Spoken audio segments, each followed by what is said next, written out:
Now we have theorem 12.1.2, that is the second theorem of chapter 12. Any point that is equidistant from the endpoints of a line segment is on the right bisector of it.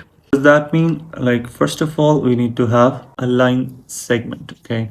So this is A, B. Now this is a line segment, and it says that any point equidistant from its endpoints. That means let's take a point here, let's call it point P, and it says any point equidistant from its ends. Take this point P, and this P is equidistant from the endpoints of line AB.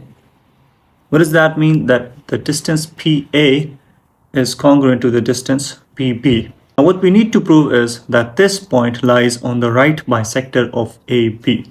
As we know that what is the right bisector, that was explained in the previous theorem. Right bisector is a line that bisects AB such that the distance AC and the distance CB are congruent. Okay, if we prove that the distance AC and the distance CB are identical, that is congruent, plus this angle here and this angle here are 90. If we prove these two things, that too are the characteristics of a right bisector. So we need to prove this angle is 90, plus AC and CB are congruent. Let's start with what's given.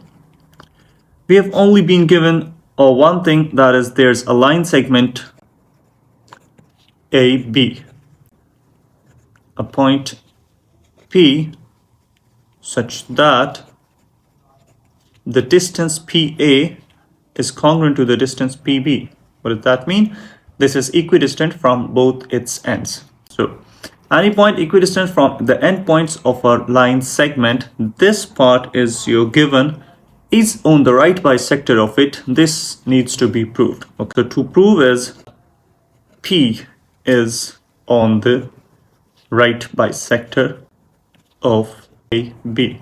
We have constructed here the construction. This dotted line, this was not given to us, okay? This dotted line was not given to us. We constructed that ourselves. So we say that join P to AB at point C, the midpoint of AB. The C is the midpoint of AB. You need to mention that. Okay, how we are going to prove our point? So the first thing is we are going to compare this and this, these two triangles, and somehow we need to prove that this triangle is congruent to the other triangle. You just need to prove three elements of this triangle congruent to three elements of this triangle, and that can easily be done because you have been given 1 or 2 points in the given section, and the third point you can take from the construction. Okay, in triangle, comparing the triangle PCA in correspondence with triangle PCB. So what do you see here?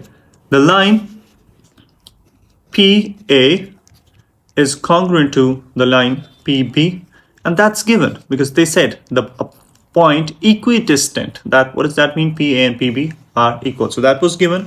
Next thing, PC is congruent to the line PC. Okay, PC of this triangle is also congruent to the PC of this triangle. So both triangles basically share these this line PC. Okay, so this is common. Next thing, this AC equals to CB. AC is congruent to CB. In construction, we wrote that join P to C such that C is the midpoint. What does that mean? If C is the midpoint, AC and CB is going to be equal or congruent. So this is from construction. So in this way, we have proved that three elements, if you prove three elements of one triangle congruent to the three elements of the other triangle. A triangle has 6 elements, 3 of the angles and 3 of the sides. So out of these 6 elements, if you prove any 3 elements of one triangle congruent to the 3 elements of other triangle, that means you have proved that the two triangles are congruent, and now you can easily say that the remaining 3 elements of one triangle are also going to be congruent to the other triangle. Okay, So in this way, we proved that the triangle PCA is congruent to the triangle PCB. And how we proved that? Through SSS postulate. What does that mean? That through the three sides of one triangle. What was our point?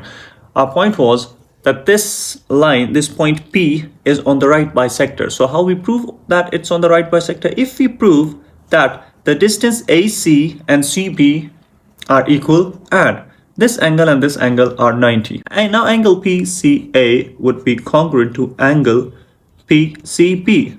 How? Because these two triangles are congruent, so of course these are the corresponding angles of these two triangles. So corresponding of the two congruent triangles. And now, since these both are on a straight line, we can say that angle PCA plus angle PCB equals to 180 degrees because they are supplementary angles, okay? Supplementary angles. So now if these two angles are equal and these two combinedly make 180, what does that mean? That angle PCA, each one of them, is going to be equal to 90 degrees, okay? From 1 and 2, we can deduce that these two are of the measure 90 degrees. If the measure of this angle and this angle equals both equal to 90 degrees, what does that mean? That means that this line PC is perpendicular to the line AB. We know that AC is congruent to CB. That was from construction, right? So now PC is perpendicular to this line. It divides AB in equal two parts, that is AC and CB, okay? So that